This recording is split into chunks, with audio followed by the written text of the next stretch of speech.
Hello and welcome to TA for Traders. It's Friday the 14th of July. In this short video I'll be looking at 3 UK stocks.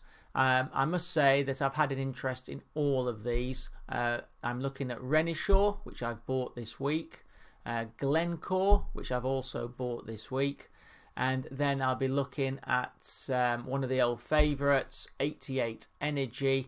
I was a shareholder in this, but after my last video a month ago, I did give some warning signs then. Please do look at that video, 15th of June, and I did sell when we didn't get above the 420 level, so I'm no longer a shareholder, but let's look at the charts and see how they've developed.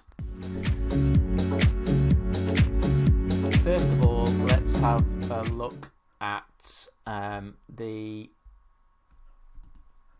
Renishaw, which I've bought this week. We had a flag formation which got broken to the upside, which is a pattern that I look for quite regularly in a lot of stocks.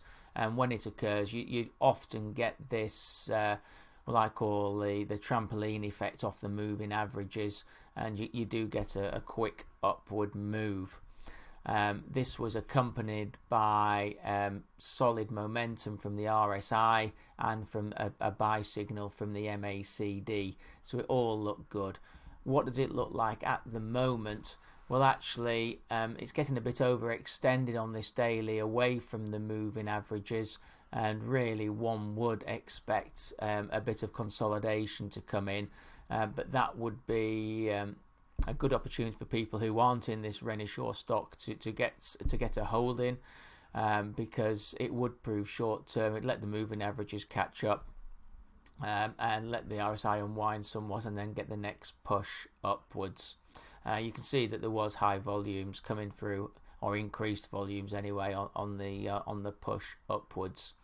On the weekly picture, you can see the break to the upside from the flag. The moving averages again were a bit overextended from the moving averages, but again you can see the positive momentum from the RSI and from the MACD. And in the short term, the 4-hour chart, we've had a golden cross as the 20s cross the 50, so that bodes well for the medium term on this chart. Again, we're slightly overextended. We've left a bit of a gap today, which actually is positive, but I would be surprised if we get some consolidation.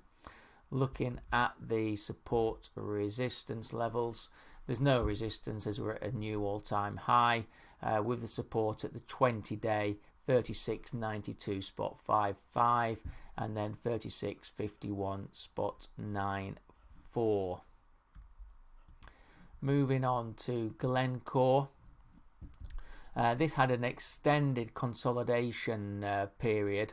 I was watching it all through this time, just wondering if it was going to ever break to the upside, or did it look bearish.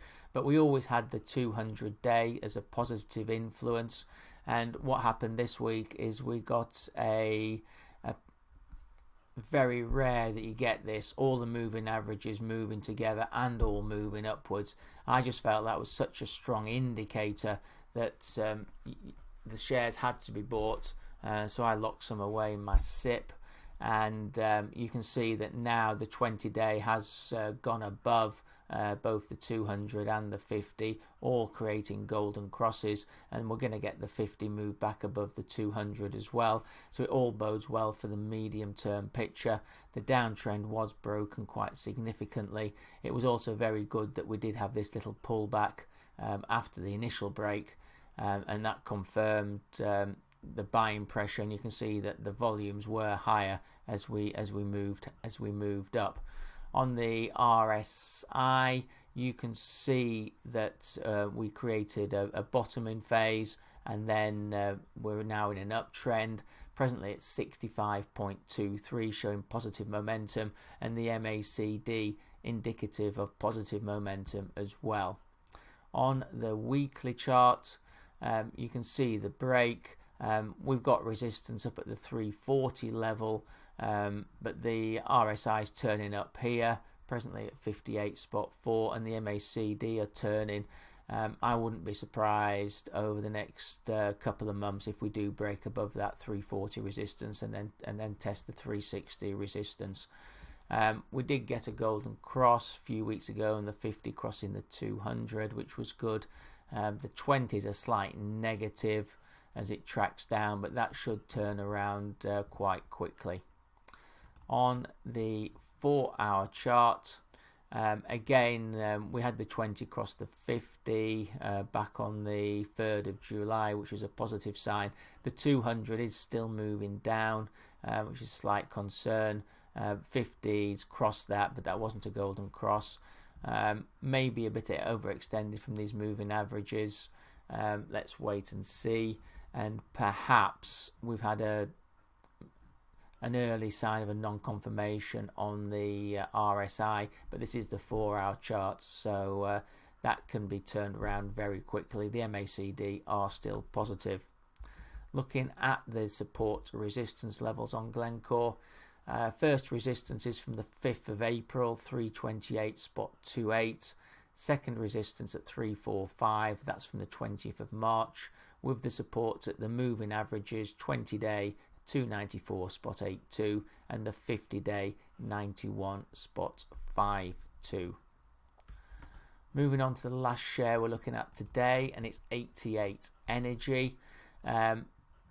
I was concerned on the 15th of June by this double top that had been created on the RSI and the fact that the shares were faltering at the 420.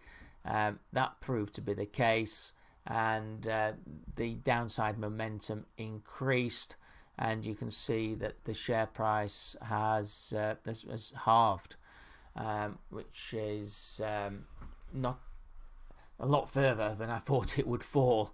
So I'm looking at it now, wondering whether it's worthwhile getting back in. At the moment, I'm not going to be a buyer. I don't like the picture on the moving averages. You can see the 20 about to cross the 50 moving down. That's going to be a bearish cross. That bodes badly for the medium term. The 200 days rolling. I'm guessing that even when the 20 gets to the 200, it will have rolled down, so we'll get another bearish cross. You can see from the RSI that there's a lot of negative momentum, and the MACD is confirming that.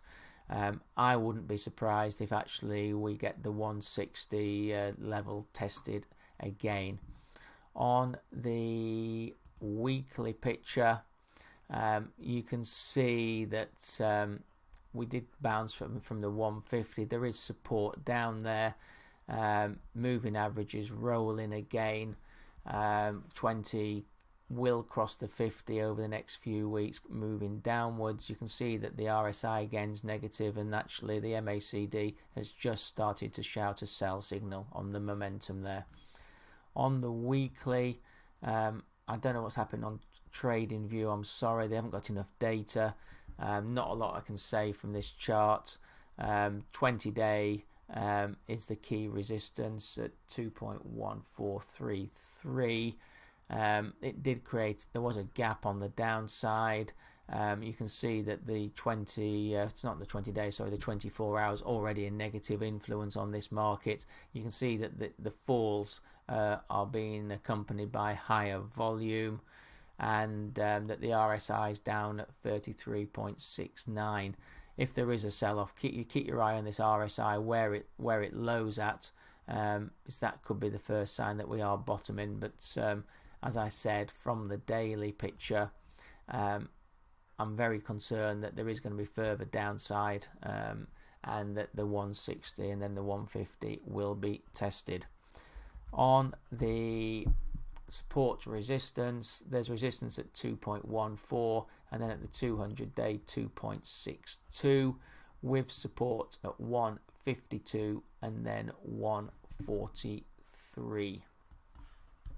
So that's been TA for traders. On Friday the 14th of July, we looked at Renishaw, which may be due a consolidation after the break to the upside. It's slightly overextended. Glencore still looks good, and I expect it to go through resistance levels over the next couple of months, and 88 energy, where the price has collapsed over the last month, and really, given the movement on the moving averages, I would expect further downside and the supports at 160, 150 to be tested. I hope you found this video of interest. Please remember, these videos are for information only and are not an investment recommendation. Thank you.